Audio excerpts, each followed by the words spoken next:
अगला क्वेश्चन है, यदि शिक्षार्थी पाठ के दौरान लगातार गलती करते हैं तो शिक्षक को अनुदेशन कार्य या समय सारणी तथा बैठने की व्यवस्था में परिवर्तन करना चाहिए। अगला क्वेश्चन है, अधिगम को प्रभावित करने वाले घटक है तो उपयुक्त सभी। एक छात्र का अधिगम निम्न में से किस पर निर्भर नहीं करता?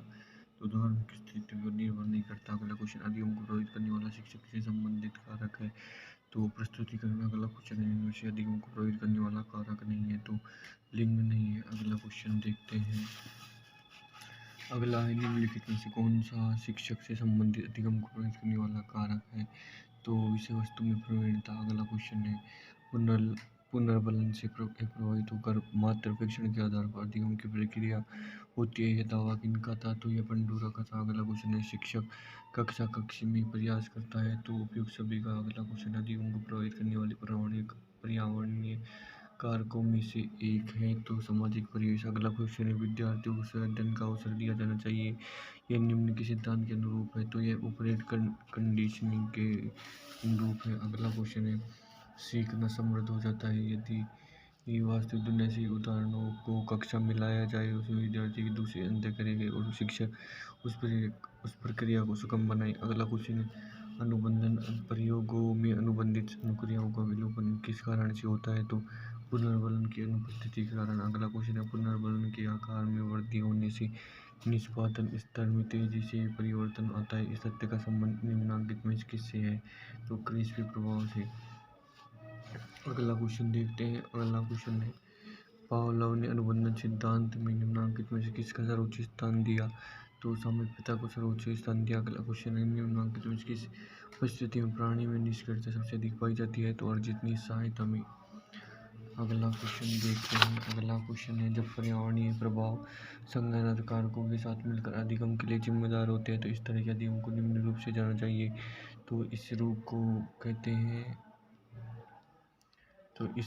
कहते हैं सामाजिक अधिगम। अगला क्वेश्चन है, धनात्मक अंतरण का तत्व निम्नलिखित में से कौन सा है? तो सीखने का अधिगम। अगला क्वेश्चन, टोलमैन के सिद्धांत में किस तरह के व्यवहार की व्याख्या पर बल डाला गया है? तो उद्देश्यपूर्ण व्यवहार पर। अगला क्वेश्चन है, सीखने की प्रक्रिया में सीखने का स्थानांतरण हो सकता है? तो ये सभी। अगला क्वेश्चन है, एक शिक्षिका अपने शिक्षार्थियों की सदैव इस रूप में सहायता करती है कि वे एक विषय क्षेत्र से प्राप्त ज्ञान को दूसरे विषय क्षेत्रों के ज्ञान के साथ जोड़ सके। इससे ज्ञान के से संबंध में अंतरण को बढ़ावा मिलता है।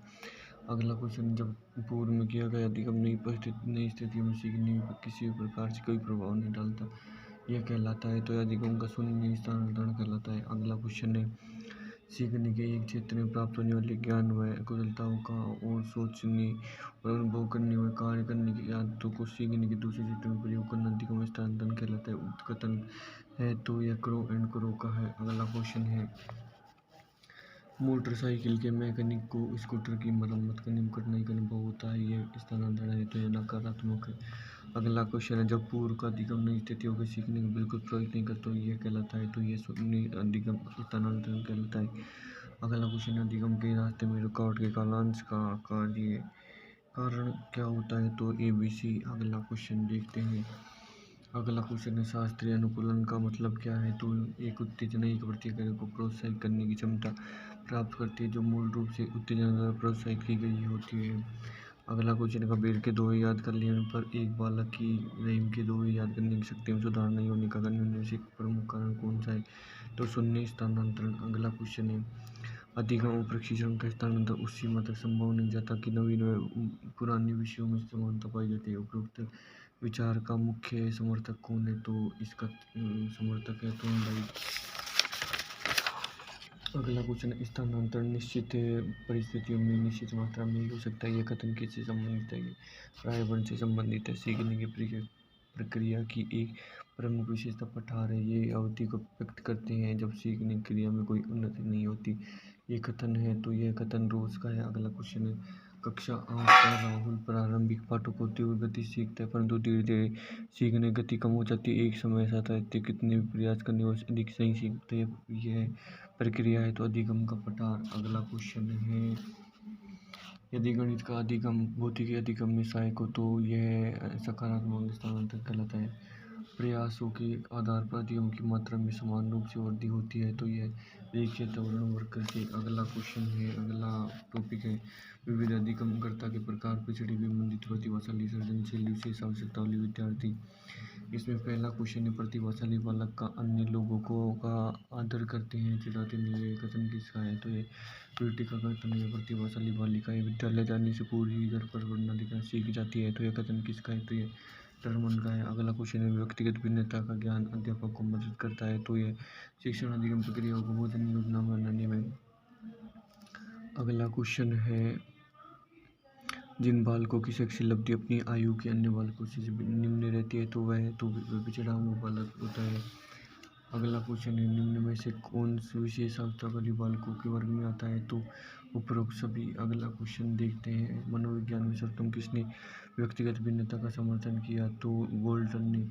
अगला क्वेश्चन है, प्रतिभाशाली बालकों की पहचान बुद्धि लब्धि के साथ निष्पादन परीक्षण द्वारा कठिन मानी जाती है, क्योंकि निष्पादन मापन से पिछड़े हुए प्रतिभाशाली बालकों को नहीं पहचान सकते।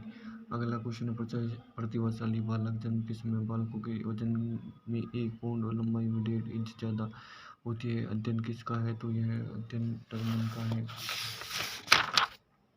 अगला क्वेश्चन है, कौन सा कथन व्यक्ति की विभिन्नता के अनुरूप नहीं है? तो सही ढंग से पढ़ने पर बालक गणित में निष्णात हो सके। अगला क्वेश्चन है, निःशक्त बच्चों के लिए समेकित शिक्षा का उद्देश्य उन्हें शैक्षिक अवसर उपलब्ध कराना है, तो यह नियमित विद्यालय में। अगला क्वेश्चन है, मानसिक रूप से पिछड़े बालकों के लिए उपयोगी व्यूह रचना है, तो कार्यों के मूर्त रूप में समझना। अगला क्वेश्चन है, पाठ को बहुत जल्दी सीख लेगा किंतु भी उसे सीखने में बहुत समय लगता है, ये सिद्धांत है, तो यह है व्यक्तिगत भिन्नता का सिद्धांत है। विशिष्ट बालक है, तो ये सभी। अगला क्वेश्चन है, किसने कहा कि बालक एक पुस्तक की बात है जिसका अध्ययन करके पता चलता है कि उसकी व्यक्तिगतताएं क्या और उससे भिन्न क्यों है? तो यह रूसो का कथन है। अगला क्वेश्चन है, व्यक्तिगत भिन्नता का तात्पर्य किन्हीं दो व्यक्तियों के व्यक्तित्व क्रियाओं में अंतर से है, तो यह 100% सत्य है। अगला क्वेश्चन है, व्यक्तिगत भिन्नताओं के लिए किन परीक्षण का उपयोग किया जाता है? तो उपयुक्त सभी परीक्षण का। अगला क्वेश्चन है, बुद्धि परीक्षण करके सर्वोत्तम व्यक्तिगत भिन्नता का मापन किसने किया? तो बिन्नी ने किया। जब नियम भंग में कानून तोड़ने का दोष शामिल होता है उसे क्या कहते हैं? तो उसे अपराध कहते हैं। यदि एक बालक अपनी कक्षा में एक स्तर नीचे का औसत कार्य नहीं कर पाता तो वह क्या कहलाता है? तो पिछड़ा बालक कहता है। एक व्यक्ति का दूसरे व्यक्ति में अंतर एक सार्वभौमिक घटना जान पड़ती है, कथन किसका है? तो यह टोवेलर का कथन है। मानसिक विभिन्नताओं का मापन किया जाता है, तो बुद्धि परीक्षण से। अगला क्वेश्चन है, एक बालक जो अन्य विषयों में सामान्य जबकि गणित में बहुत कम उपलब्धि रखता है, तो ऐसे बालक को किस श्रेणी में रखा जा सकता है? तो पिछड़े बालक की श्रेणी में रखते हैं। प्रतिभाशाली बच्चों के लिए आवश्यक है, तो प्रतिभाशाली बच्चे उन्हें विशिष्ट योग्यता हेतु विशेष अवसर दिए जाते हैं। अगला क्वेश्चन है, सीमा हर पाठ को बहुत जल्दी सीख ले जबकि लीना उसे सीखने में ज़्यादा समय लेती है, इस सिद्धांत को दर्शाता है। तो व्यक्ति भिन्नता के सिद्धांत को। एक छात्र जो हमेशा नई नई जानकारी के लिए स्रोतों की खोज करता है वह शिक्षकों से पाठ्यों से तर्क वितर्क करता रहता है होता है, तो वह यह प्रतिभाशाली बालक। अगला क्वेश्चन है, बच्चे की जिज्ञासा शांत करनी चाहिए, तो तत्काल जब विद्यार्थी द्वारा जिज्ञासा की गई। अगला क्वेश्चन है, इनमें से कौन सी पिछड़े हुए बालकों की विशेषता नहीं है? तो हम बुद्धि रखते हैं। अगला क्वेश्चन है, पिछड़ा बालक वह जो अपनी पाठशाला जीवन के मध्य 10 से 11 में अपनी आयु के अनुरूप सामान्य कक्षा से नीचे की कक्षा कार्य न कर सके, यह कथन किसका है? तो शेलबर्ट का कथन है। अगला क्वेश्चन है, बाल अपराध का कारण है, तो बाल अपराध का माता पिता से अनबन रहना। अगला क्वेश्चन है, एक बच्चा प्राय सहपाठियों के साथ झगड़ता है, तो यह आप कारण पता लगाने का प्रयास करते तो उसे परामर्श देंगे। अगला क्वेश्चन, एक बालक जो गणित के अतिरिक्त अन्य विषयों में सामान्य जबकि गणित में बहुत निम्न उपलब्धि रखता है, ऐसे बालक को निम्न में किस श्रेणी में रखा जा सकता है? तो उसे विशिष्ट पिछड़ा बालक कहते हैं। अगला क्वेश्चन, निम्नलिखित में से प्रतिभाशाली अधिगमकर्ताओं के लिए क्या समुचित नहीं है? तो बुनियादी तौर पर उनकी मस्तिष्क शक्ति के कारण ही उनका महत्व। अगला क्वेश्चन है, सुधार स्कूल स्थापित किए गए, तो यह बाल अपराधियों के लिए। अगला क्वेश्चन है, प्रतिभाशाली शिक्षार्थियों के लिए शिक्षक को अनुकूलन करना चाहिए जैसे विद्यार्थी में बदलाव होता है। रेणु जली प्रतिभाशाली की अपनी परिभाषा के लिए जाने जाते हैं, तो त्रिवर्ती है। अगला क्वेश्चन है, प्रतिभाशाली विद्यार्थी अपनी क्षमताओं को तब विकसित कर पाएंगे जब वे अन्य विद्यार्थियों के साथ अधिगम प्रक्रिया से जुड़ते हैं। अगला क्वेश्चन है, प्रतिभाशाली बच्चों के लिए सबसे अच्छे शैक्षिक कार्यक्रम भी होते हैं जो उनके चिंतन को प्रेरित कर उन्हें विविध विचारों में व्यस्त रहने के लिए अवसर देते हैं। एक प्रतिभाशाली बालक की आप मदद करते हैं तो उसे संवर्धित अधिगम अनुभव देकर। अगला क्वेश्चन है, एक छात्र जो हमेशा नई नई जानकारियों के लिए स्रोतों की खोज करता है, वह शिक्षकों या सहपाठियों से तर्क वितर्क करता रहता होता है तो वह है प्रतिभाशाली बालक। अगला क्वेश्चन है, प्रतिभाशाली बालकों की पहचान निष्पादन परीक्षण द्वारा कठिन मानी जाती है, इसका उपयुक्त कारण किस विकल्प में दिया गया है? तो ये निष्पादन मापन से पढ़ाई में पिछड़े हुए बालकों को नहीं पहचान सकते।